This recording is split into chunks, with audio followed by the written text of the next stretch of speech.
नमस्कार, मैं दिव्यांशु शेखर स्वागत करता हूं आप सभी का चक दे क्रिकेट में। दोस्तों, हम बात करने वाले हैं भारत के विध्वंसक बल्लेबाज ऋषभ पंत और हार्दिक पांड्या के बारे में। आप सभी तो इनके बल्लेबाजी से अवगत हैं ही। परिस्थिति चाहे जैसी ही हो, ये अपना नेचुरल गेम ही खेलते हैं और देखा जाए तो यह सही भी है, क्योंकि इनके खेलने के तरीके के चलते ही विरोधी टीम जो उस वक्त हावी रहते हैं प्रेशर में आ जाते हैं और उनको कुछ सूझता नहीं। वो डिफेंसिव मोड में चले जाते हैं। वो बस चाहते हैं कि किसी भी तरह इनको रोका जाए। हम सभी ने इनका जलवा अभी हाल ही में देखा। हार्दिक पांड्या के अगर बात करें तो भारत के इस ऑलराउंडर को लंबे लंबे छक्के लगाने में महारत हासिल है और अपने इसी हुनर से इन्होंने भारत को कई मैच जितवाए हैं। वहीं गेंदबाजी में भी ये कम नहीं। ये काफी चतुराई से अपनी गेंदबाजी में वेरिएशन करते हैं और अच्छे अच्छे बल्लेबाजों को छका देते हैं। वहीं फील्डिंग भी इनका उच्च स्तरीय है। इनके हैरतअंगेज फील्डिंग के कारण बल्लेबाज इनके पास गेंद मारने से कतराते हैं। पांड्या ने कई अविश्वसनीय कैच लेकर बड़े बड़े सूरमाओं को पवेलियन का रास्ता दिखाया है और यही कारण है कि वो न सिर्फ भारत के बल्कि विश्व के सबसे बेहतरीन ऑलराउंडर में से एक हैं। अब बात करते हैं विकेटकीपर बल्लेबाज ऋषभ पंत के बारे में। दोस्तों, धोनी जैसा तो कोई दूसरा नहीं हो सकता, मगर उनकी कमी को शायद यह खिलाड़ी महसूस होने नहीं देगा। ऑस्ट्रेलिया के खिलाफ टेस्ट सीरीज में जो जीत मिली उसमें ऋषभ पंत का अहम योगदान था, इससे तो कोई इनकार नहीं कर सकता।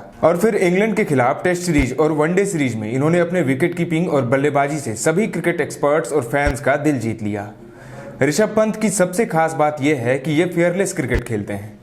ये परिस्थितियों के अनुसार नहीं बल्कि परिस्थिति इनके अनुसार बनता है। ये वो कर देते हैं जिसके बारे में कोई कल्पना भी नहीं कर सकता। इंग्लैंड के विरुद्ध टेस्ट मैच में तेज गेंदबाज जिमी एंडरसन को इन्होंने रिवर्स स्वीप कर चौका जड़ दी, जिससे इंग्लैंड के खिलाड़ी और खुद एंडरसन सकते में आ गए। फिर वनडे सीरीज में श्रेयस अय्यर के चोटिल हो जाने के बाद पंत को टीम में मौका मिला और इन्होंने अपने कड़क फॉर्म को जारी रखा और बैक टू बैक अर्धशतक जड़ दी। मैच के सबसे सफल गेंदबाज लेग स्पिनर आदिल रशीद को इन्होंने लगातार 2 छक्के जड़। फिर तेज गेंदबाज टॉम करन को एक हाथ से ही छक्का लगा दिया। विकेट कीपिंग में भी इन्होंने काफी सुधार किया है और इंग्लैंड के खिलाफ सीरीज में ये भी देखने को मिला। विश्व क्रिकेट के कई दिग्गज इनके मुरीद हो गए हैं और इनकी तारीफ करते नहीं थक रहे। इसी कड़ी में इंग्लैंड के पूर्व तेज गेंदबाज डैरेन गॉ ने बहुत ही इंटरेस्टिंग बात कही है। गॉ का मानना है कि भारत की मौजूदा क्रिकेट टीम ने अगले दशक में होने वाली बल्लेबाजी का खाका तैयार कर लिया है। उनके मुताबिक भविष्य में क्रिकेटर भारत के हार्दिक पांड्या और ऋषभ पंत की तरह बल्लेबाजी करेंगे। टॉक स्पोर्ट से बातचीत में गॉ ने कहा, अगले 10 सालों में हर खिलाड़ी इस तरह से खेलेगा, ऋषभ पंत और हार्दिक पांड्या की तरह। इसलिए आपको इसकी आदत डालनी होगी। हर कोई इसी तरह खेलेगा।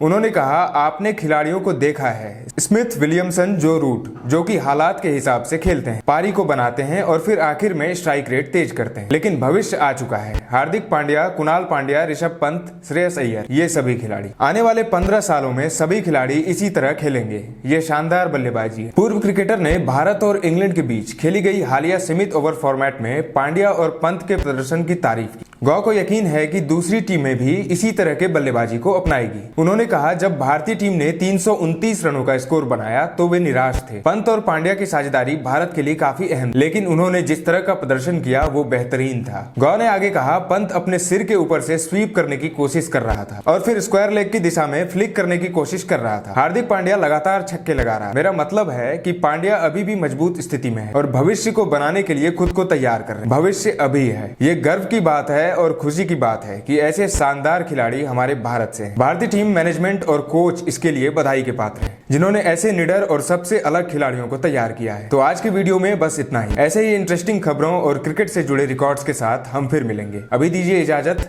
धन्यवाद।